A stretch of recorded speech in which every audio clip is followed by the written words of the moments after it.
Welcome back to the Sacred Arts Academy, where we talk about all things from the sacred to the practical. I'm so excited for our discussion today, where we're going to be talking about the 5 pillars for living longer and a lot of scientist type background with Daniel Tausan. Asthma, allergies, and gastrointestinal challenges throughout his early years kept him eager to explore regenerative principles and the healthcare system. Although the academic and industry surrounding the molecular biology revolution were exploding, few professionals were present to help the public interact and integrate with the newfound biological knowledge. With a love for education and working directly with people, he stepped away from academics and launched his company, Timeline Sciences, to put individuals on the timeline aligned with their unique genome and goals. Welcome, Daniel. Thank you so much, Jassy, for having me.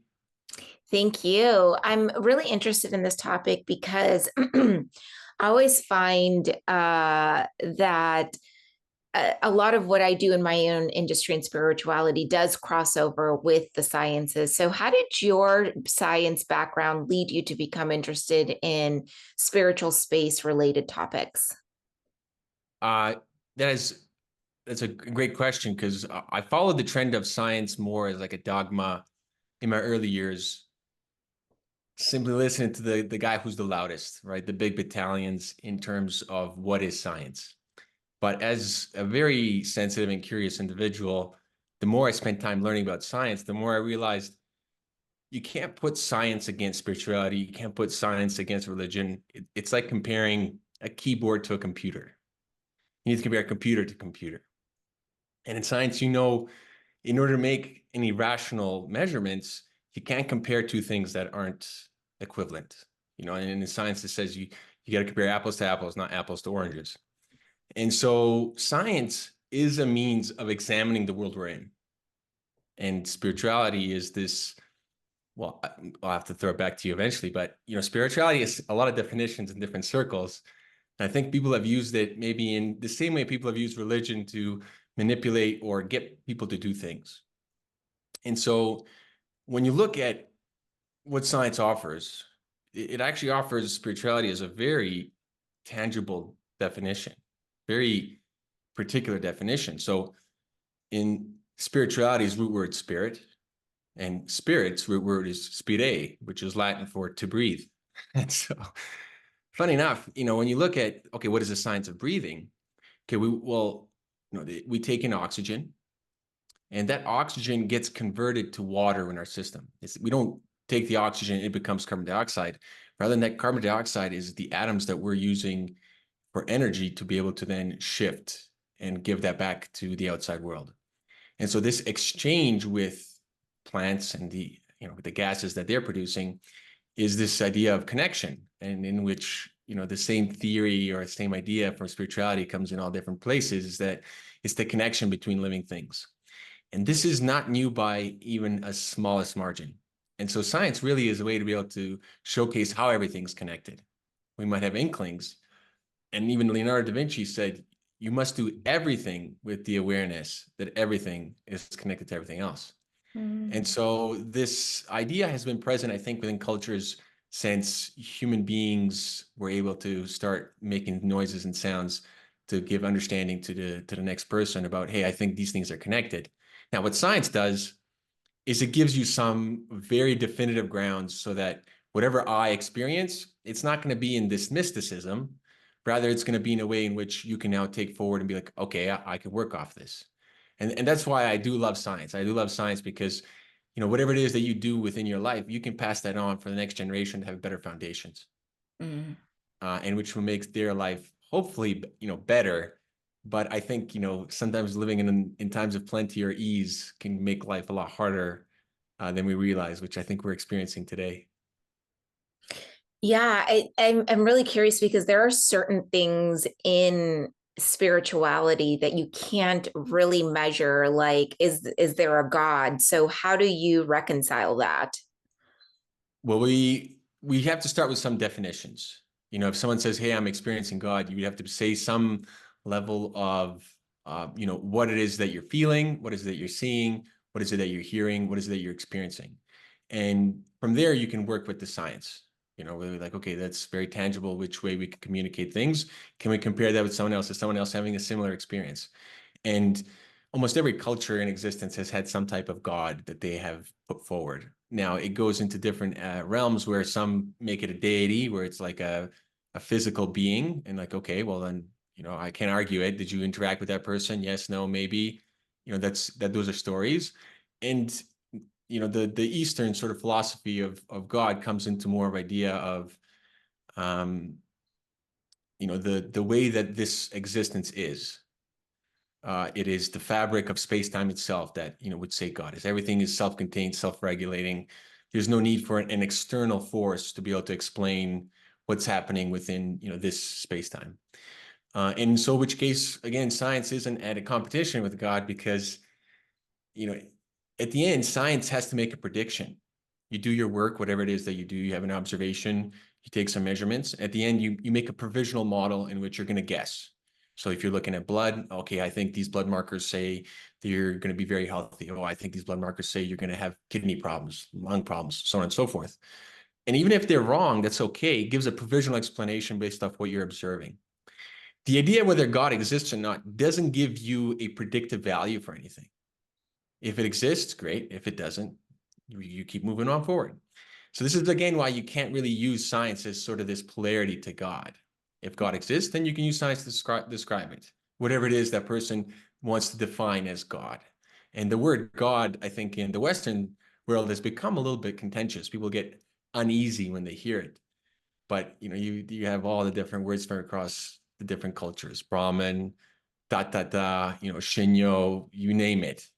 And so there's obviously something in which comes back to this idea, what we're trying to describe as the world in which we're experiencing, in that it is far outside of our senses. There's way more going on than what we can sense. And we know this because now technology allows us to sense those things. And so what about the technology we haven't developed yet? And I think that's the part that is very important for people to understand, that the science isn't this new religion, which is becoming. People are now becoming religious with science, not realizing that that's happening, which is the worst case scenario, right? When someone's dissociating from their own actions. And so I bring it back to science as the tool you use to examine the world. Whether you know how to use it properly or not, that's a matter of whether you had good educators, or at least you were able to recognize who the smart people in the room were, rather than the loudest. Right. Yeah, absolutely. In your bio, you mentioned having certain health issues like asthma, allergy, gastrointestinal challenges. I could definitely identify with some of those. Can you tell us a little bit about how that shaped your views on health and healing, and how that correlated on your path into the sciences? Absolutely. I was very lucky to have a very stubborn mom, in which she didn't really go for the easy outs with, okay, you have a problem, okay, we accept it, and then here's your identity, is that the problem. And this was 20 years ago, that I was having these health problems, and we were still very quick to see how quick people would want to give you a label. You have irritable bowel syndrome, this is how you live, this is your existence, as an 8-year-old, and no one really asked the questions like, well, what are you eating? Shouldn't that be the first question, right? Rather than just telling the person like, well, you have chronic stomach aches, like, let's start doing the crazy testing. And I think we've only gotten worse in today's day and age with how quick people want to give a different type of syndrome or condition to scenarios. When rather the simplicity, is probably the fastest and most accurate answer as to what our problem is. And I think it's very easy to fall, and as a young kid, I did, into the victim mindset. I was like, oh, why me? Why am I having these problems? Oh, it's my genetics. Oh, it's this, it's that. I heard those things from the outside world, not knowing what they meant. And I would just repeat those things in my head as, to have the stomach problems, skipping classes and all whatnot. And then it's just a very shift. I can't stop asking questions. My parents were only able to give me so many answers before they started making jokes with me to kind of, quiet me. And I'm still like that to this day. That's why I do what I do. I like to be able to push boundaries, right, of our understanding. And it came very apparent to me, very quick to me, that I have all the control to what's going to happen within my, within my pains, within my problems. And the more I saw that, there isn't too many individuals who I would say are exceptional within the health and wellness space. But once I found a few individuals in which I can put as what I would call heroes, like these are heroes, unsung heroes, where they simply put their work out. They were very frank about it. They got a lot of slack or flack, not slack. They got a lot of, attention saying like, oh, you're going against the modern, call it, cog of pharma, and oh, you think you can heal, these things can't be healed. But, in my biology class, my uh, my teacher was a former veterinarian, and so I did the advanced placement biology. It's the only class I cared. Mr. Davies was phenomenal, and he was on the cusp of being, I would say, a brilliant biologist that was stuck with kids. And what he told us was, I think, stuff that I didn't really start shifting in terms of understanding until I got to fourth year university. So that's how impressive he kind of set us up with.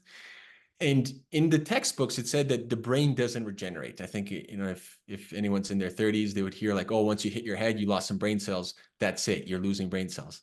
And I still have, you can pull up those textbooks. They say, the brain has no regenerative capacity. And that's wrong. You had another group of individuals at the same time talking about neurogenesis and neuroplasticity, but they're very quiet because their models hadn't evolved yet to the point where you can definitively point at a microscope or a cell and be like, yeah, look, we traced it beautifully with this, advanced techniques in microscopy. And as soon as it does, it's almost like everyone that was touting this idea that there's no regenerative capacity in the brain just pretends like they never said anything. And so I saw this happen again and again, where you had a shift in complete understanding. And biology is a notoriously difficult science. It's not like the chemistry or the physics, where once you have an equation, you're done.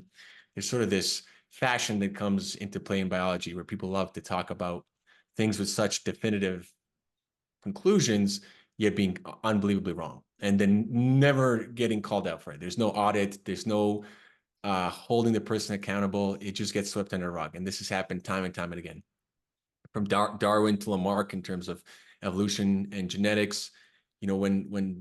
When right now we practice epigenetics and study it, and this was all again told by different geneticists at the time, Mhm. laughed out at the time. Even in the 70s, people were trying heavily to push different ideas, which showcases, did are we, as let's say, astute academic or just an individual that thinks they know science, are able to separate what science is from the stories?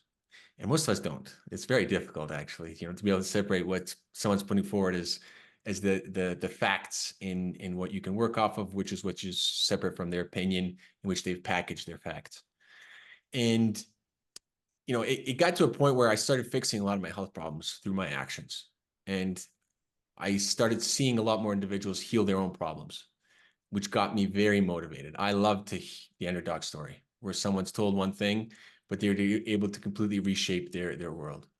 And once I saw that there was a business in information, I sort of dropped my utopic view of science. I had a very utopic view that the reason why we did the Human Genome Project was for the sake of curiosity.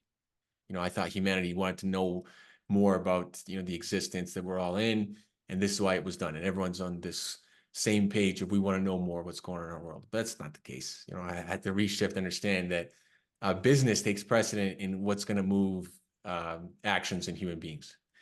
And once that kind of came in, I was able to then do a lot better job of playing the detective, of simply doing the work.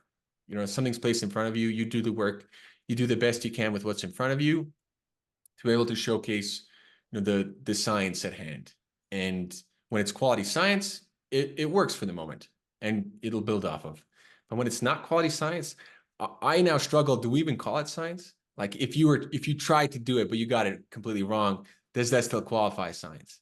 And, if anyone's ever practiced or done anything in the laboratory or even tried to publish, they'll see how about like 40 to 60% of the stuff that's out there is you can't reproduce. So even though it's published in a journal, is it science, or is it, hey, you try to come close, but you didn't make Right. it? In which I think the modern individual doesn't have that understanding that that's really the case. And the people that are working in the field, they really know that's the case, Yeah. which is quite funny. Can you tell us a little bit about how you were able to heal your, some of those issues that you grew up with? Like, what were some of the things that actually were successful in your own experiments? For the vast majority of my problems, it was simply removing the obstructions. So there are things that you are consuming within your day to day. There's things in your environment, and those are genuine problems. And you might be under the belief that what you're eating is healthy. But Mm-hmm. if your body's struggling, then you need to check your beliefs. You need to check your understanding of what's around you, what you're consuming. And that's a big part of what I do today. A lot of people think like, oh, well, cheese is really healthy.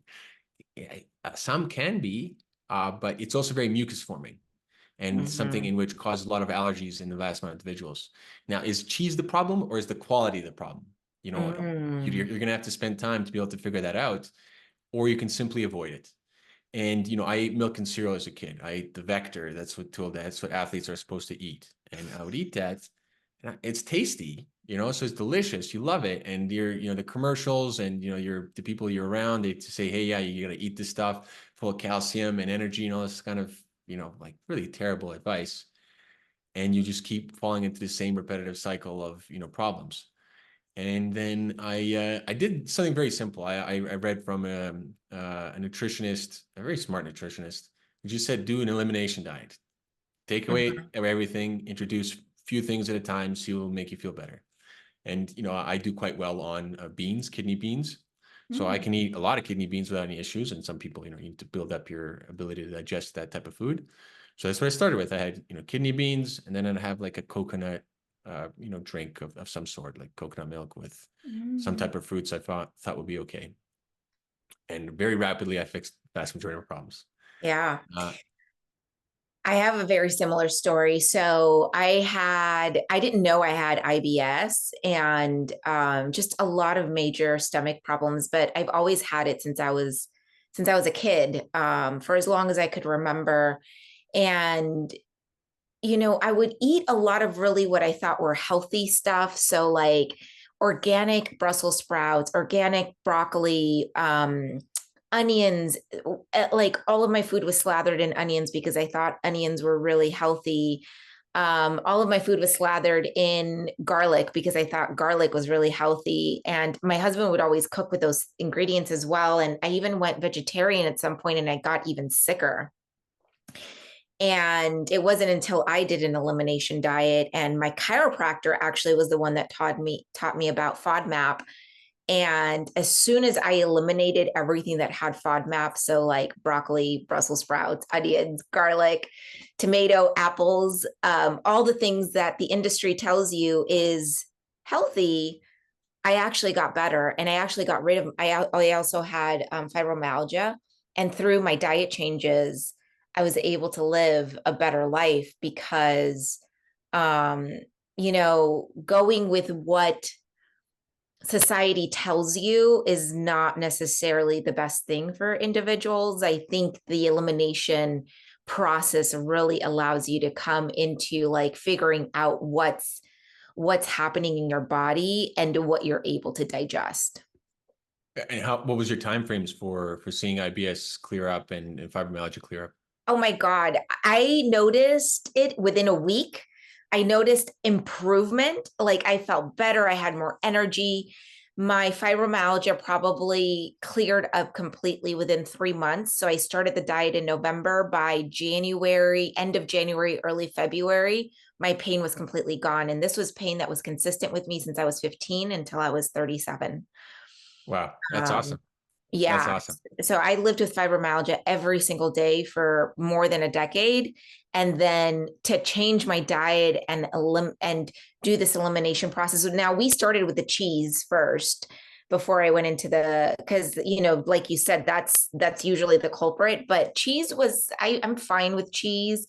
And then I think we went with gluten. And then the third elimination process was the FODMAP. And the FODMAP Mhm. really, I was like, oh, that makes so much sense why I got sicker when I went vegetarian because I did really well with steak and potatoes and nightshades and things like that. And I do well with beans as well. But I don't do well. I can now reintroducing some of this stuff into my life. I can have mushrooms and onions, but I have to have it in moderation. I can't do it every single day because my body just doesn't process it. Yeah, there's maybe a few things I can add in terms of complexity onto what you said there. So each of us, with our genetic background, has a preference in what foods we like to see.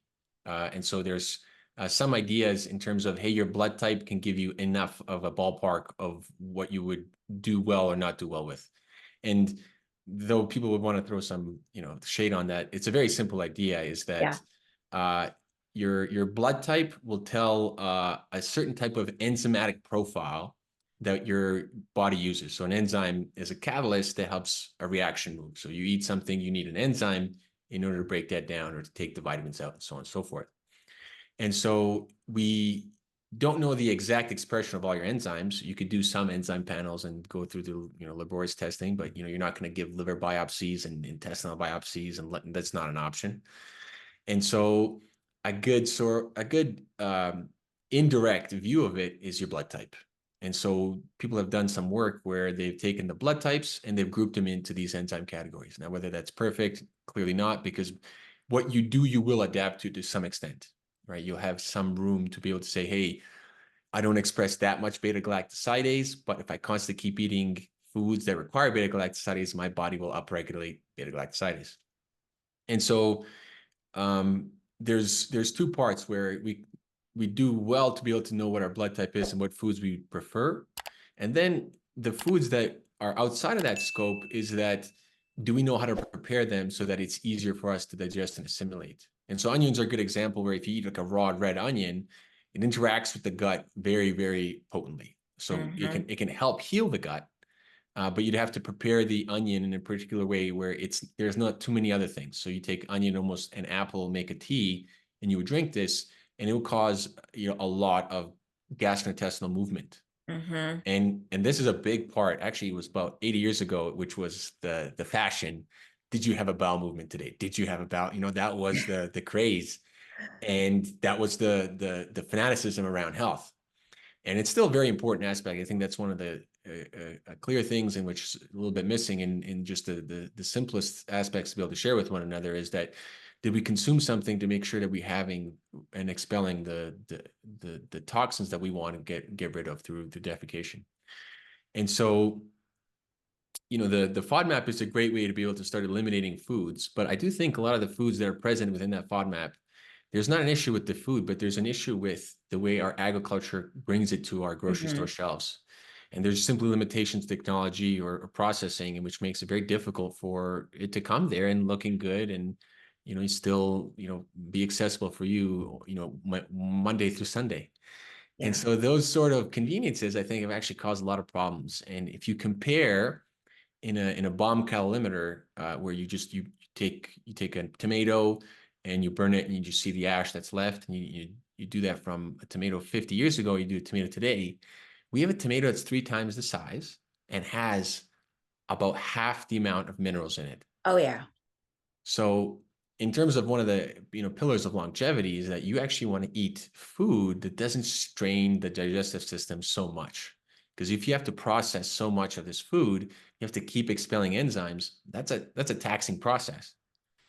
And you're expelling your life force, your energy, your clock, your biological age in trying to simply get some nutrition out of the food that you're eating. Whereas 60 years ago, that tomato was way smaller and had the same amount of minerals out of it. And we primarily need vitamin, minerals, and foods that are going to change our composition. We don't need foods that people mostly think of as calories, that gives us energy. It's very easy, and energy is plentiful for us in today's day. Likely it's been for a very long time, right? The energy aspect of food, not a problem. The composition for nutrition, meaning what makes your brain, what what actually makes up the membranes in the cells, that's the actual nutrition that we need to be eating, and which is very much so in deficit. And so this is one thing I've seen today, is that people are overeating, over consuming, not because they're hungry for calories, but because their body is actively telling them, hey, I need nutrition. Mm-hmm. And their nutritional sciences has done an absolute, I mean, disaster of a categorization and showcasing of information, right? Like fats should never be a macronutrient. And if I'm going a little bit off topic here, maybe jump place, I'm kind of having assumptions that people know these words, but a macronutrient would be protein, fat, carbohydrate. And the idea behind them is you can extract and use these for energy. You can pull them through the mitochondria, you can strip the carbons, you can use it to be able to generate ATP, right? Like that's the biological little blurb from the science. And fats are so complicated in what they do for our system. You take a look at omega-3s. That's one of the nutrients that will help almost anybody in the developed world today. They could use a lot more omega-3s in their system just because of how much their brain is being taxed to do activities in front of all these new types of technologies. Omega-3 is what you use to make your membranes. It's part of how your body makes the cell have integrity and used for a whole sweep of biological functions outside of energy. And so this is where I think cleaning up what we're eating and eating less, fasting as a portion of it, is free. And so it's not talked about. It's not taught. It's not shared. It's not put forward as a means to be able to educate the population. But it's quite the failure, I think, of our education system that this isn't put forward within, in the grade schools and the high schools, because it's in the biology textbooks, really like hidden in terms of information understanding. That a lot of people miss along the way, even if they studied it. So fascinating. Can you tell us a little bit about the five pillars to live longer? Yeah, absolutely. So in terms of how I pulled these five pillars, I followed researchers since I was in my 20s about what are metrics for health. Like if you come into the doctor's office and you're like, hey, I want to get healthier, he'll tell you, get the hell out of here, come back when you have a problem. Don't waste my time. And so the question is that how do you determine when someone's okay from fantastic? Like what's the markers that would tell you that someone's in the superior realm of health, that they're going to be resilient and handle a lot more stress from all different angles? And so I gravitated towards this aging idea. Well, if someone's aged very healthy and they're able to make it to 100, obviously their system is resilient to weathering and pulling out their life force or longevity, call it what you will. And it really is for people that are doing well. So if you're healthy, this makes sense. If you're struggling, the pillars don't. You have to do other principles to make these pillars make sense for you. And so when you take a look at the centurions from Northern Europe to Greece and the Mediterranean to Okinawa, Japan, to Afghanistan and the mountains, the Hunza, the valley, you have parts of Africa, you have South America, you have all over the planet individuals making to 100 years old. And so what are some of the commonalities? Well, one, all of them have a practice of fasting, right? I know intermittent fasting has become a nice, call it awareness in our modern day, but intermittent fasting is just default living respectfully. If you're eating breakfast, lunch, and dinner, you're going to have disease. No questions about it. You got bamboozled by marketing. And that's because just how the liver and how your hormonal cascade works. You can't constantly show your body food and expect it to function perfectly. There's an elimination system. There is I think most people know, the flight or flight or the rest and digest, right? The flight or flight can activate within seconds. You see a tiger, you got to run. The rest and digest, it must be overridden by the flight or flight, because if you're fighting an infection and the tiger gets you, well, it's the tiger's problem now. But you got to run from that tiger. And then after you found a safe place, you can then deal with that infection. And so the constant chronic activation of the sympathetic nervous system prevents us from activating this rest and digest. But it's rest, digest, recover, clean, recycle, eliminate. It's a lot more than just that, right? And to understand that that connection has this really simple process that I think we kind of said at the beginning is clearing out obstructions. Now, when we eat a lot of things, we actually put ourselves in a vulnerable state. We're saying, I want to take the outside world and convert it into Daniel, right? You take it and you convert it into Jassy. But when you do so, you can pull in a lot of things that you might not necessarily want in your system. And so when you stop eating, your body starts going through a process of getting it out. And this is uncomfortable, right? This is what I would say is nature's operating table where you might feel absolutely awful the first day, but then day 2 and 3, you might feel great. Now, as for just a general kind of advice for anybody out there, a 3-day fast is safe for almost anyone, even if you've polluted your system across many, many years with, foods, drugs, other complications, prescription drugs. 3 days is quite fine. As soon as you start taking it into longer periods, you might find that for example, as people have shared, day 5 is worse than day 15. And you're like, wow, 15 days of fasting. Wow. Day 15, they feel phenomenal because on day 5, the body is going through this process of, okay, let's now clear out what's stuck in your system. And how to say it in a very simple, maybe not too much jargon, but we have the dirtiest word in science called connective tissue. Pretty much anything you don't want to specify, you just throw it into that word. So, we have liver, but then the liver is just surrounded by connective tissue. And those cells would be blood vessels, perivascular cells, immune cells, duct cells, and anything in terms of lines that's supporting that area. And so the connective tissue really loves to, um, have a sugary matrix around it. And if you take a look at a blood vessel, you can image this, what's called the glycocalyx. It's a sugar residue that looks like hairs in the blood vessel. Very important when you're young, it looks great. When you're old and you haven't done a good job of aging, it withers away. And certain kelp products can help you regenerate the glycocalyx. But the point being is that in this carbohydrate-rich sugary residue that's very important in terms of protection, moisture, hydration, mineral content, how the cells can then have a regenerative environment. But really what it's really super important is this theory of a stem cell niche, where if you want to regenerate, you need a cell that can actually divide into that other cell that you want to replace. And it's not the cell that's important, it's actually the supporting environment around the cell. If you ruin the supporting environment, that cell can no longer function, the stem cell. And so when we eat things, we put ourselves in a vulnerable state where now it'll interact with this sugary residue matrix, and it'll get stuck there. It can get stuck there for extremely long periods of time. There's 2 types of molecules, you can think does really well in fat or does really well in water. The ones that do really well in fat can stay in our bodies for a lifetime. And unless you go through a process of eliminating them, they'll simply stay there and they can chronically cause inflammation. Chronic inflammation, bad. Inflammation is an acute process, very good. Key to regeneration, right? So if you're seeing some inflammatory process because you're doing, let's say, gua sha or something else, that's completely okay. That's how we heal. If it's chronic inflammation, that needs to be addressed because that's going to be problematic. That's going to go towards fibrotic events. And if you had fibromyalgia, that's really where the word comes in, is that there's a chronic activation of connective tissue causing tension, and it's going to specifically then cause the nerves to be able to signal pain.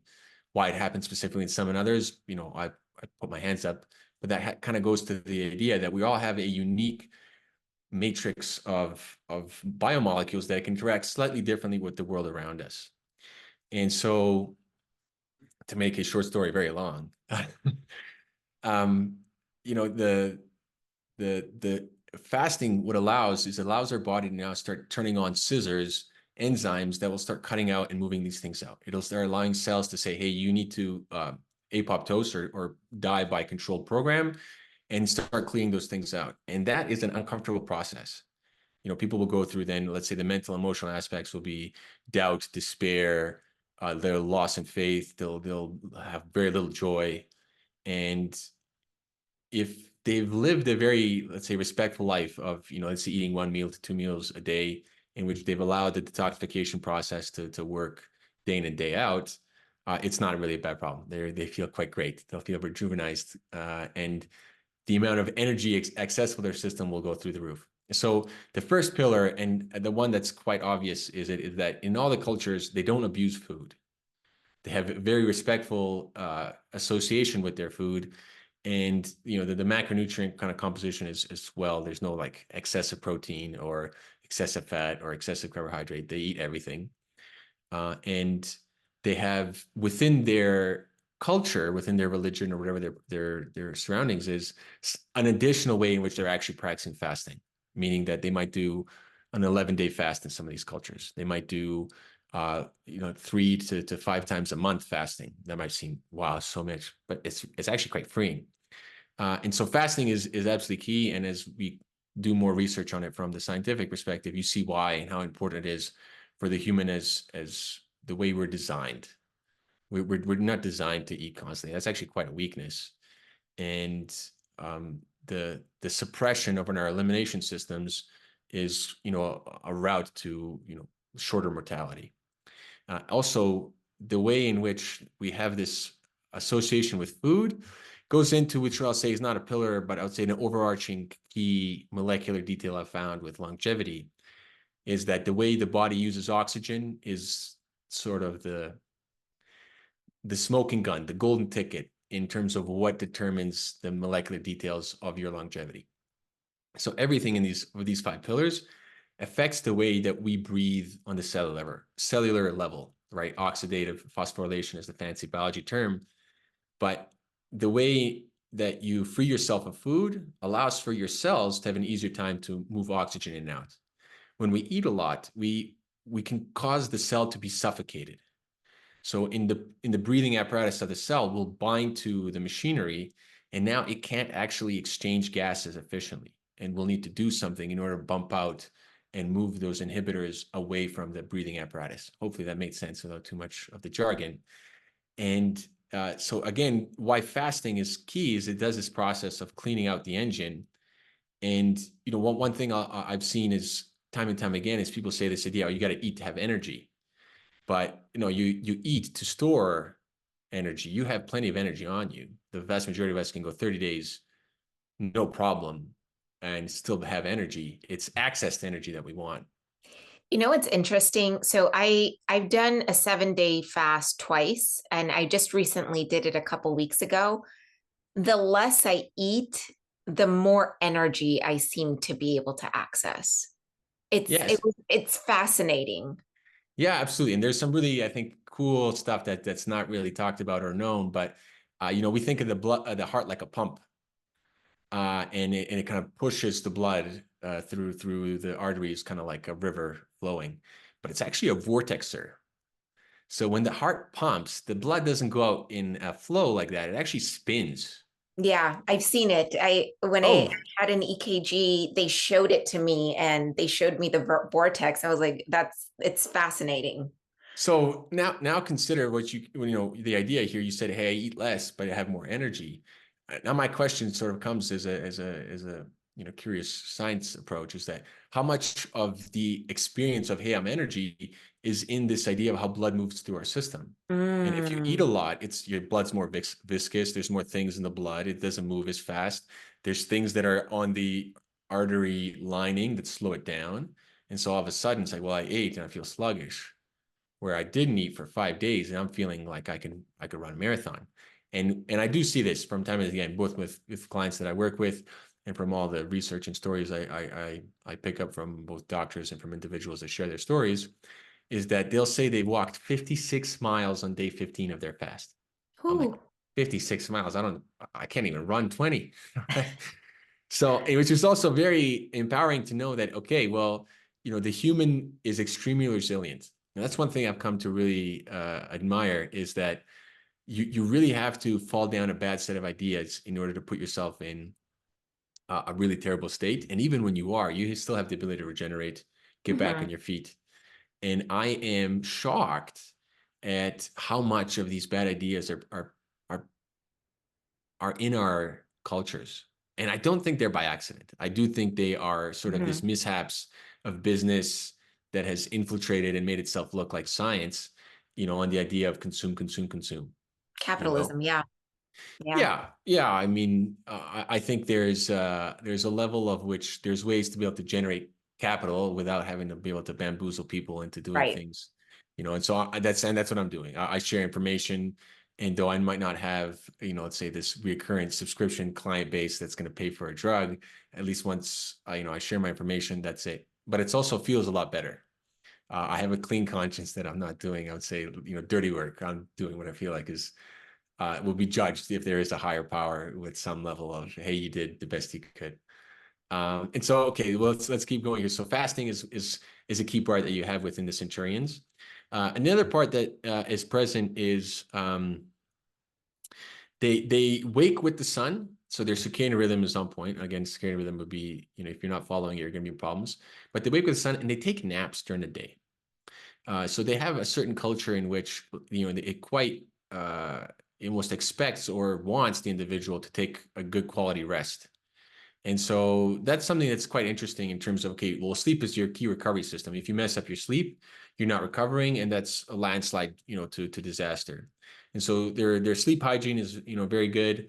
Their customs around sleep is very good, and they have this idea of waking with the sun, going to sleep as the sun sets, and napping throughout the day.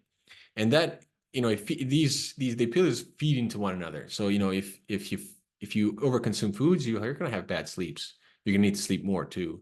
And so if you consume less food and you have practice of fasting, that means higher quality sleep, which then feeds into the next pillar, which is they have a certain temperament, certain mood. And sort of the way to remember it is that the people that laugh more end up living longer.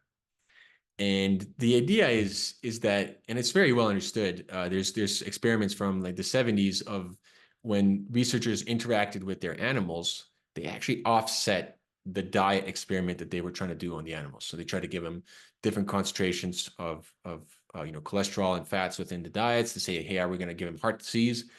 But the last group would always be the group where the technician would spend some time with the animal. And the last group, even though they were fed the worst diet, ended up having better metrics than the groups that were having less. And so temperament becomes a key part, which is part of our social circle, which is also the way in which you see the world. And what I noticed with the centurions, and maybe this is, I've said this a few times, which might make sense, is that they're religious without the religion. And in which case they have a reverence for life, they have a gratitude for life, and they're extremely in tune with their emotions. So if they're angry, they figure what they're angry and they get angry about the right thing. If they're, if they're feeling a lot of grief, they have ways in which the grief is going to move through them. And so no emotion really gets stuck inside, these type of individuals. They're very resilient. You can't get under their skin, in a way in which, if someone is able to do so, they have power over you. But they have this innate resilience in which they don't allow this type of energy to come into their being. And so temperament, is a very difficult one to study scientifically, but it's not outside the grasp. From cancer and cancer associations, individuals that are left both alone, isolated, and they have traumatic events in their life have a skyrocketing increased chance of getting cancer. Individuals that always put the emphasis on someone else rather than on themselves have a higher incidence of cancer. So, example, the doctor, he gets finally the diagnosis news that he has cancer, and his first thought is like, well, what about my patients? What are they going to do now? And this type of outgoing energy means that they've never put the inward energy necessary in order to deal with it. And so, tying it back to astrology and why I like some of the principles in astrology is that this idea of negative and positive polarities. And there's aspects within our life that we behave and we do in which we have a tendency to have an outgoing or an inward type of approach in order to do that, the way we think, maybe the way we act. And so clearly there is a lack of this inward pull of energy towards individual, in which case now a cancer is manifested and now is the disease. And so science is able to now look at these things in which, unless you really know how to have the conversation, it may have seemed out of touch, years ago, or in some circles they pretend like it's out of touch. And then the last two pillars, they're a little bit, they're there for individuals that are in a good standing, but the way to remember the next pillar is a tiny little bit of alcohol can act like a life extender. And so that tiny little bit of alcohol is used within these cultures as like digestive or with their meals at some point in time. They're not smashing it. They're not drinking in high consumption. They're having distilled liquor of the thimble size, right? So a very small quantity. And when we take a look at the enzymes that are in the body, for people that don't know, there are biological databases that have been made over the last 50 years, and they only get better each year, where we share biological data. So if there's an enzyme like alcohol dehydrogenase, we now have the cells that express alcohol dehydrogenase. We know where it's most expressed. And we know that then the subsequent aldehyde, which is the full alcohol metabolism, where it's expressed. So we have alcohol dehydrogenase in the liver and aldehyde dehydrogenase in the liver. And then you have a good portion of that in the nervous system. Somewhere about 10% of that aldehyde dehydrogenase will be present in the nervous system. So when we drink, that psychoactive effect is in part due to the fact that there's an enzyme present in the nervous system to metabolize the alcohol, and it's a really potent toxin, right? Like the aldehyde is something you don't want, which causes our bodies to slow down and have this psychoactive effect. So when you only drink a tiny amount, the psychoactive effect never happens, and your nervous system never sees this toxic intermediate. And so why it might function like a life extender is because that little tiny little bit of alcohol interacts with the liver for it to release vitamin A. It just does a little squirt of vitamin A. Now, this is my call it hypothesis. This is my guess in which how it functions. But the observation is that they have a little bit of distilled liquor. It acts like a digestive, which might be the better pillar, right? The better pillar might be understanding that their digestion is uh, very well taken care of. There's their sequence of eating food, and we know from the biology test tube experiments, like digestion is expensive, and they're offsetting their digestion, the expense of their digestion. And we see that in a few other spots too, where, for example, in India, where they still have massive challenges with quality of food, pollution, all whatnot, yet they still have a lot of centurions. And when you take a look at what they eat, it's rice, lentils, and then like 50 spices. And those 50 spices, like cumin, for example, is an incredible digestive aid. So clearly there's this superpower present within these spices, these herbs that they're using that's supporting their organs so that they aren't aging, right? And so then the last pillar comes in, again, only for individuals that are taking care of their health, right? You're looking for a stressor that'll help your body rise to the challenge, right? Just staying sort of in thermoneutral keeps our body, call it very docile and weak to stress. But when you expose your body to temperature changes, it allows the body to then rise to the challenge. And so cold is a very potent stressor, and it's present in all these cultures to some extent. They do some type of cold exposure in which is either cultural, where they actively go into ice, or they're in the weather where they're spending time outside in the cold in terms of a festival at certain times of years. But this idea of cold exposure now with modern day science to really showcase what happens is that there's something called a heat shock protein. And then there's more than one type of heat shock protein. There's quite a lot. And when you put yourself in cold, and where not you're getting, you're shaking and you can't handle it, but rather you put yourself in cold, you're breathing, you're prepared your body. There is a practice to it, and your body is generating heat. That you have to have a healthy system in order to do this to begin with, and always starting very small at the beginning is recommended, right? You do 30 seconds one day, next day you'll do 33 seconds, maybe 35, right? You don't need to go from 30 seconds to 5 minutes. That'll cause problems. That might cause some nerve damage. And so the exposure to the cold with your active processes to be present with it causes the body to release, for example, these heat shock proteins. There's other things that happen, but the heat shock proteins get released, which reinforce your membranes. And so it happens both in the cell and it gets released into the blood. And so this is what I was also searching for is like, what are these metrics for resilience? Well, exposing yourself to cold is one of them, right? And then there's other cascades where, obviously you can find studies that bamboozle you, right? There's a study published, there's no effects of cold exposure. And then one sentence, if you didn't read it, it has in the methods that they only went to their knees in cold water. Okay, this good. You got us, right? For the awesome headline. I think it got a lot of people talking about how cold doesn't do anything. But no, it's, when you read the real studies that have put it forward, you see there's, for example, your thyroid has an effect. There's a change in the concentration of thyroid stimulating hormone within your blood. And that's a good indicator that your thyroid has had a change in expression. And so cold, and I would say to a certain extent also hot, the saunas, it's another type of stressor in which the body has to rise to the challenge. And again, it's doing a similar thing where you're producing a different subset of heat shock proteins, but you're still producing heat shock proteins. Again, this is just one little avenue of what's happening, but it's causing the body to have to redistribute energy and to be able to bolster your membranes and make you more resilient. And so that transfers in a lot of different aspects of our state of being. So if we are more resilient to cold stress will actually be more resilient to stress from, let's say, a colleague, from a family member, or from somebody else. It's because the way our body interprets it and deals with one scenario. Now, let's say we've done a cold practice for a certain amount of time. There's a part of our brainstem that'll activate when we experience something that triggers those pathways of we must deal with a challenge. And so now we have to deal with, let's say, a very conflictual person that's in a bad state, and they're very outgoing. They decided that they need help, but they don't know how to ask for it, and so they're just coming at you. You will rise and have an easier time dealing with that individual because there's actually more of your brain activated, right? Your brain now activates in the same way as it did with the cold, and different from that idea. We only use 10% of their brains. That's more of an old misinterpretation of the fact that there's, 90% support cells and 10% neurons. So it's like we only use 10% of our brains.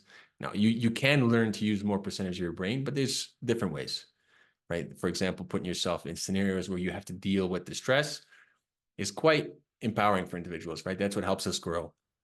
And so those are the 5 pillars: fasting, temperament, sleep, digestion, and exposing yourself, I would say, to different temperatures, as a simple idea of exposing yourself to stressors, which causes your body to rise and become stronger.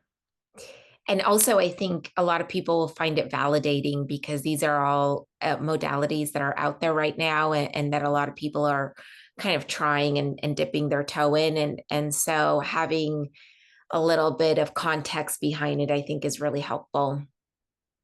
We have just a few minutes left, and I actually want to dive a little bit into, you had mentioned that you're a double Pisces and rising Leo. Can you tell me a little bit about how you came interested in astrology, and how that kind of intertwines and how you leverage it in your scientific background? Yeah, well, my neighbor, who was like a grandpa to me growing up, was an astrologist. Mm. And one time when I was 16, he's like, "Oh, do you want me to do your chart?" And I was like, "Okay, well, what's that?" And he's like, "Oh, I will do an in-depth chart of where your planets align." I'm like, "Oh, that sounds fun. You can tell me things about me. Let's see how good you are." And I obviously, for people that I think I listen to the podcast, they know a little bit about the Leos and the different types of signs. So Leo comes off very prideful, often arrogant, and if they don't keep themselves in check, they can be quite obnoxious. And so that's the way my persona was seen by the world, right? People would think I'm super cocky, arrogant, and all this kind of stuff, but in reality, I am daydreaming almost all the time, right? So I have Pisces both as the way I create, but also my emotions. So there's no conflict in like what comes out of me, right? It's very much in line. And I think that only adds to making the Leo seem more arrogant than, oh, he's not giving any way. And them not understanding, like, I'm actually extremely sensitive, and I'm picking up on what you're putting down in more ways than you can even comprehend, more ways than I can even verbalize, more ways that I'm even understanding. I'm super sensitive, and I don't want to tell anyone. So I keep this mask on of like, the lion. I have to be, rough and tough. And because I played sports, and I got to have that validation that, hey, I can turn on the rough and tough at any point in time. In reality, any animal, when you corner it, we can turn on the rough and tough. So that's not really a big deal. I'm like, okay, now I can relax a little bit. I don't have to keep leaning into showcasing this Leo, but it's still fun, right? That's, this sort of mask that comes out. And the fact that he was able to tell me these things about myself, that I'm a daydreamer, that I'm very sensitive, and all this kind of stuff. And I was like, what the hell? How in the world would someone be able to pinpoint that when I do such a good job of concealing it? Or at least I thought I did. And so maybe he had a phenomenal job of reading people, but the more I spend time within the modalities of astrology, the more I see that there's something there. We might not have the archetypes perfectly. The Scorpio might not be the essence of desire, and the Pisces might not be the only one daydreaming and this and that.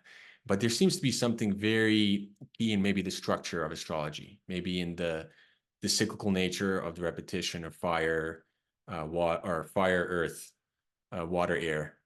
Right? There's this repetition, the cardinal sign, the fixed sign, the mutable sign. That seems to hold an incredible amount of information on its own without needing anything else to add to fluff up the importance there. And why it became very important, I guess, more in the way that kind of I see the world is because, at some point in time, where as kids, we all look up at the stars and we daydream of what is going on. Like what are we here? What is this thing?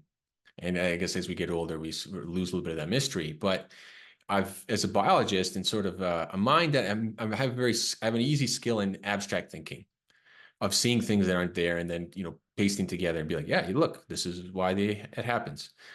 And so the way I see us in the place of the cosmos is akin to the way a cell is present on your bones, right? Our skeleton is filled with cells, and in the same way we fill this planet. And when you look up at the stars, it's like a hepatocyte, a liver cell, taking a look at a red blood cell, and you see yourself. Now, that cell doesn't have an understanding of the greater consciousness that gives, form to Daniel, to Jassy. And I don't think we have the understanding of the greater consciousness that we give form to based off what we do. But there's something there. And so, as I've worked, I don't ask the clients, hey, I want to know your astrology chart, and I work off of that.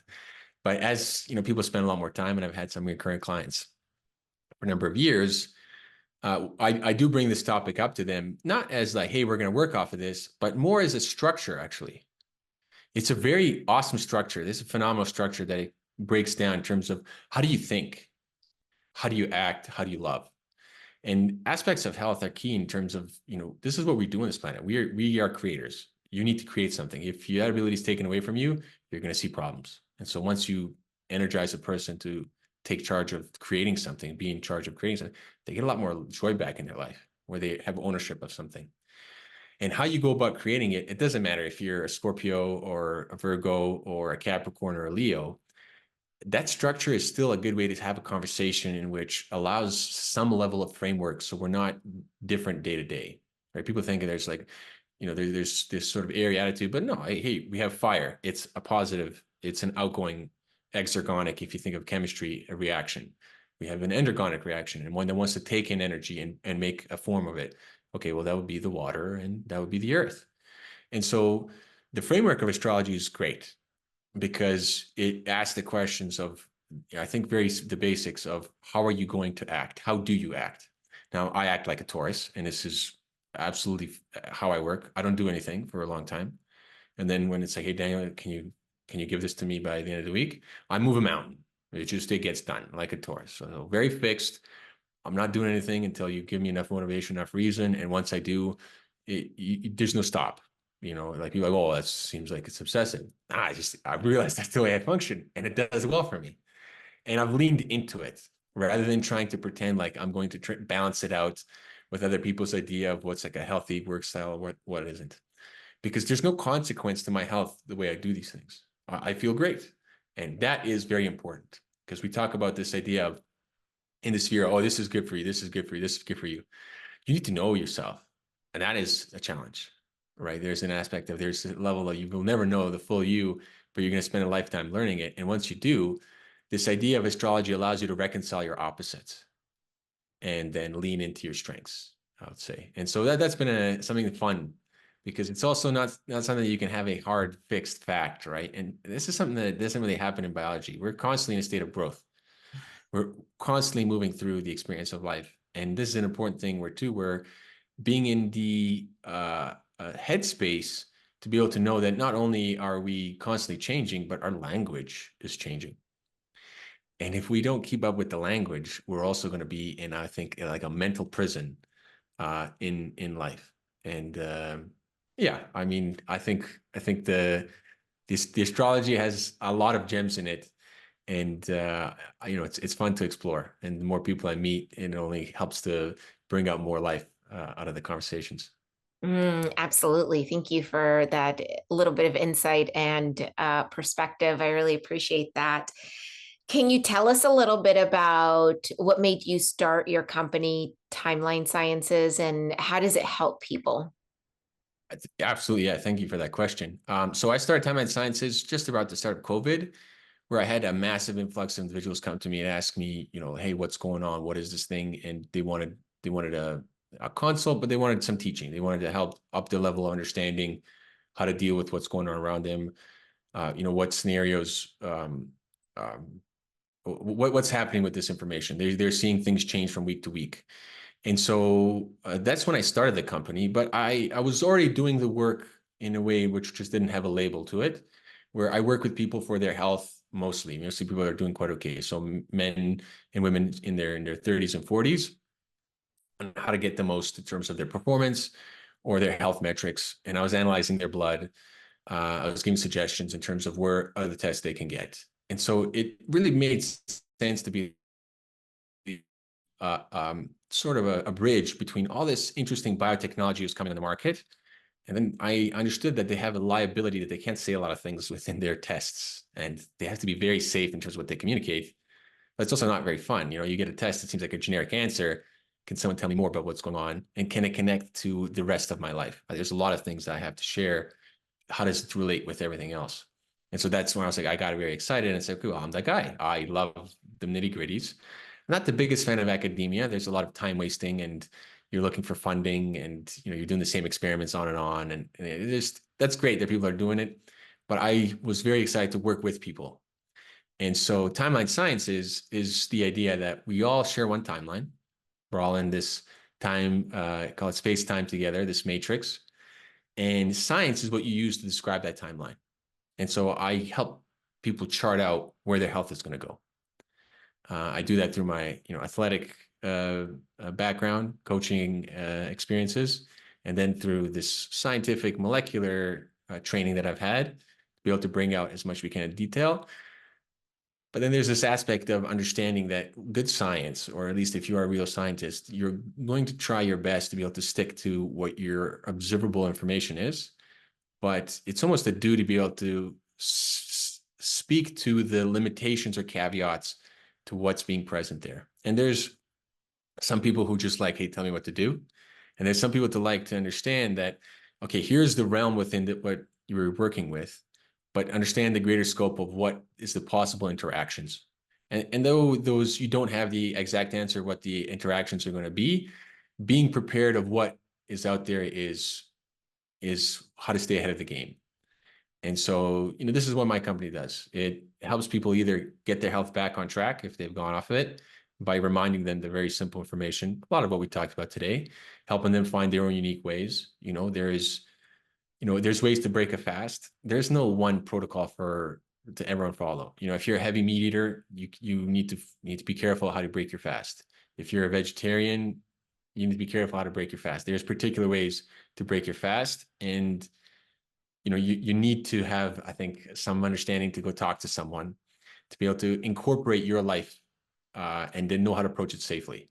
And I'm extremely risk averse, right? In the sense that, if there's something that could damage your heart, we know there's no stem cell in the heart. There's no adult way to be able to heal the heart. We don't risk damaging the heart. If something might damage your muscle, but you still want to partake in it, hey, no problem. Muscle has lots of stem cells.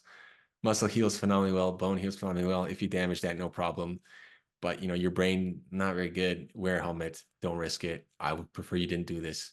But obviously, I want people to live life and then come back and you say, hey, here's how I push the limitations. And the people that I have worked with have been my teachers. They are they're evidence of what's possible in life. And I've been very grateful for the people that have been able to show me really what is the science, the sort of rules are being in our existence. Wonderful. Thank you so much for that background. Can you tell us where can people find you? They can find me on timelinesciences.com. So timelinescience.com, you can reach me out directly there. And if you like the social media, if you just want to message me, you can find me on Twitter. Same idea. It's Timeline Sciences, or it's called X. And if you message me on X, then we can connect, whether you just have simple questions or whether you like help with any other regard. I put together people's molecular profiles. And if that excites you, then please come see me. That's awesome. Thank you so much. This was a fascinating conversation. I really appreciate your time today. For our listeners, if you enjoyed this and or have any questions or comments, please comment down below, like, and subscribe.